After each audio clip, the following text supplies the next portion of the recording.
ಸ್ನೇಹಿತರೆ, ನಮ್ಮ ಭಾರತದ ರಕ್ಷಣಾ ಬೆಳವಣಿಗೆಗಳ ಪ್ರತಿಯೊಂದು ಸುದ್ದಿಯೂ ನಿಮಗೆ ತಲುಪಬೇಕೆಂಬುದು ನಮ್ಮ ಉದ್ದೇಶ. ನಿಮ್ಮ ಒಂದು ಸಬ್ಸ್ಕ್ರೈಬ್ ನಮಗೆ ದೊಡ್ಡ ಪ್ರೋತ್ಸಾಹ. ದಯವಿಟ್ಟು ಸಬ್ಸ್ಕ್ರೈಬ್ ಮಾಡುವುದರ ಮೂಲಕ ಪ್ರೋತ್ಸಾಹ ನೀಡಿ ಎಂದು ನಿಮ್ಮಲ್ಲಿ ಕೇಳಿಕೊಳ್ಳುತ್ತೇವೆ. ನಮಸ್ಕಾರ ಗೆಳೆಯರೇ, ದೇಶ ಪ್ರೇಮಿಗಳೇ, ನಮ್ಮ ಕನ್ನಡ ಡಿಫೆನ್ಸ್ ನ್ಯೂಸ್ ಯೂಟ್ಯೂಬ್ ಚಾನಲ್ಗೆ ಸ್ವಾಗತ ನಿಮಗೆ.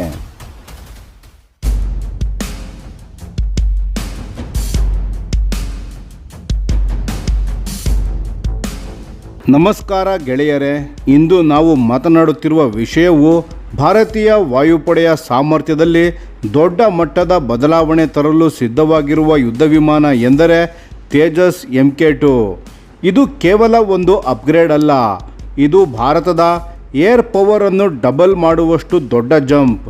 ಸರಳವಾಗಿ ಹೇಳಬೇಕಾದರೆ ಈಗಿನ ತೇಜಸ್ MK1 ಮತ್ತು MK1Aಗಳು ಏನು ಮಾಡುತ್ತಿವೆ ಮತ್ತು ತೇಜಸ್ MK2 ಏನು ಮಾಡೋಕ್ಕೆ ಬರುತ್ತಿದೆ ಅನ್ನೋದರಲ್ಲಿ ಭಾರಿ ವ್ಯತ್ಯಾಸ ಇದೆ. ಈಗ ಗಮನಿಸಿ, ಈಗಿರುವ MK1 MK1A ಯುದ್ಧ ಪರಿಸ್ಥಿತಿಯಲ್ಲಿ ಸುಮಾರು 57 ನಿಮಿಷ ಮಾತ್ರ ಗಗನದಲ್ಲಿ ಇರಬಹುದು, ಅದು ಕೂಡ ಕೇವಲ 4 BVR ಮಿಸೈಲ್ಗಳ ಜೊತೆ. ಆದರೆ ಹೊಸ ತೇಜಸ್ MK2 ಸುಮಾರು 120 ನಿಮಿಷಗಳಷ್ಟು ಕಾಂಬ್ಯಾಟ್ ಪೆಟ್ರೋಲ್ ಎಂಡ್ಯೂರೆನ್ಸನ್ನು ಹೊಂದಿದೆ ಮತ್ತು 8 BVR ಮಿಸೈಲ್ಗಳನ್ನು ಹೊತ್ತುಕೊಂಡು ಒಯ್ಯಬಲ್ಲದು. ಅಂದರೆ ಸಮಯವು ಡಬಲ್, ಫೈರ್ ಪವರ್ ಕೂಡ ಡಬಲ್. ಇದು ಹೇಗೆ ಸಾಧ್ಯ ಆಯಿತು ಅಂತ ನೋಡಿದರೆ ತೇಜಸ್ MK2 ಡಿಸೈನನ್ನೇ ಬದಲಾಯಿಸಲಾಗಿದೆ. ಇದು 14.6 ಮೀಟರ್ ಉದ್ದ ಹೊಂದಿದ್ದು ತೇಜಸ್ MK1Aಗಿಂತ 1.35 ಮೀಟರ್ ಹೆಚ್ಚು.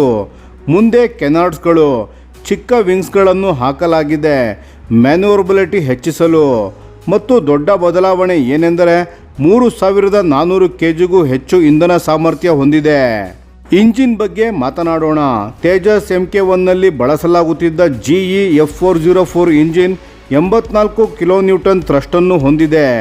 ಆದರೆ ತೇಜಸ್ MK2ನಲ್ಲಿ ಬರುತ್ತಿದೆ GE F414 INS-6 ಇಂಜಿನ್. ಇದು 98 kN ಥ್ರಸ್ಟನ್ನು ಹೊಂದಿದೆ.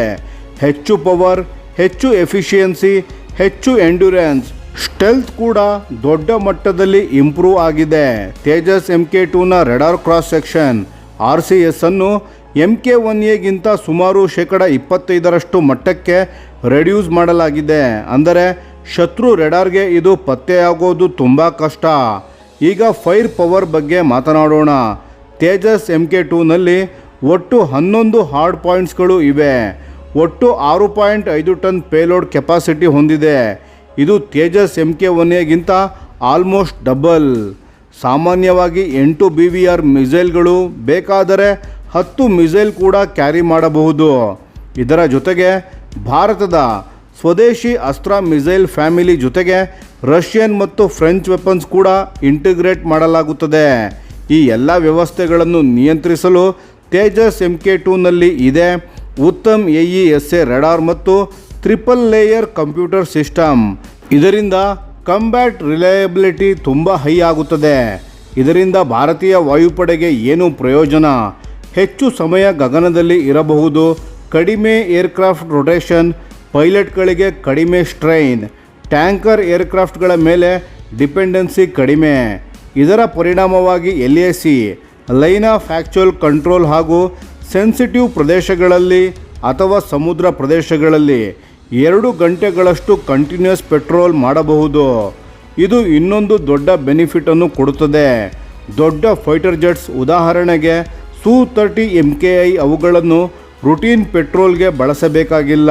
ಅವುಗಳನ್ನು ಓನ್ಲಿ ಹೈ ವ್ಯಾಲ್ಯೂ ಮಿಷನ್ಸ್ಗಳಿಗಾಗಿ ಸೇವ್ ಮಾಡಬಹುದು. ಇವತ್ತಿನ ಯುದ್ಧದಲ್ಲಿ ಡ್ರೋನ್ಸ್ ಮತ್ತು ಲಾಂಗ್ ರೇಂಜ್ ವೆಪನ್ಸ್ಗಳು ಇದ್ದರೂ ಈ ತರಹದ ಫೈಟರ್ ಜೆಟ್ಸ್ಗಳು ಇನ್ನೂ ಯಾಕೆ ಬೇಕು ಗೊತ್ತಾ? ಗ್ರೌಂಡ್ ಫೋರ್ಸ್ಗೆ ಸಪೋರ್ಟ್ ಕೊಡೋಕೆ, ಸೇಫ್ ಡಿಸ್ಟೆನ್ಸ್ನಿಂದ ಅಟ್ಯಾಕ್ ಮಾಡೋಕೆ ಮತ್ತು ಸ್ಕೈ ಕಂಟ್ರೋಲ್ ಮೇಂಟೈನ್ ಮಾಡೋಕೆ. ತೇಜಸ್ MK2 ಡಿಸೈನ್ ಫಿಲಾಸಫಿ ಏನು ಅಂದರೆ ಆರ್ಮಿ, ನೇವಿ ಜೊತೆ coordinated operations, integrated battlefield support. ಒಟ್ಟಿನಲ್ಲಿ ನೋಡಿದರೆ 57 ನಿಮಿಷದಿಂದ 120 ನಿಮಿಷಕ್ಕೆ ಜಂಪ್, 4 ಮಿಸೈಲ್ನಿಂದ 8 ಮಿಸೈಲ್ಗೆ ಜಂಪ್. ಇದು ಸಾಮಾನ್ಯ ಅಪ್ಗ್ರೇಡ್ ಅಲ್ಲ, ಇದು ಭಾರತದ ಏರ್ ಪವರ್ನಲ್ಲಿ ಒಂದು ರೆವಲ್ಯೂಷನ್. 2026ರಲ್ಲಿ ಎಕ್ಸ್ಪೆಕ್ಟೆಡ್ ಫಸ್ಟ್ ಫ್ಲೈಟ್ ನಂತರ ತೇಜಸ್ MK2 ಭಾರತದ ಏರಿಯಲ್ ಡಾಮಿನೆನ್ಸನ್ನು ಇನ್ನಷ್ಟು ಬಲಪಡಿಸುತ್ತದೆ. ಇವತ್ತಿನ ಯುದ್ಧದಲ್ಲಿ ಯಾರು ಹೆಚ್ಚು ಸಮಯ ಫ್ಲೈಟ್ ಮಾಡ್ತಾರೆ, ಯಾರು ಹೆಚ್ಚು ಮಿಸೈಲನ್ನು ಲಾಂಚ್ ಮಾಡ್ತಾರೆ ಅವರೇ ಗೆಲ್ತಾರೆ. ಈ ರೇಸ್ನಲ್ಲಿ ತೇಜಸ್ MK2 ಗೇಮ್ ಚೇಂಜರ್ ಆಗಬಹುದು. ಸ್ನೇಹಿತರೆ, ಈ ವಿಷಯದ ಬಗ್ಗೆ ನಿಮ್ಮ ಅನಿಸಿಕೆ ಮತ್ತು ಅಭಿಪ್ರಾಯಗಳನ್ನು ದಯವಿಟ್ಟು ಕಾಮೆಂಟ್ ಮಾಡಿ ತಿಳಿಸಿ. ಧನ್ಯವಾದಗಳು.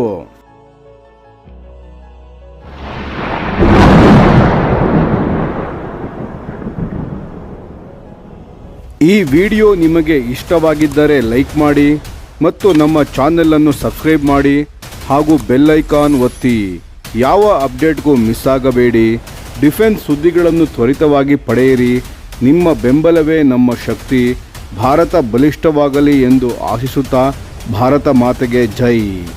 ಧನ್ಯವಾದಗಳು.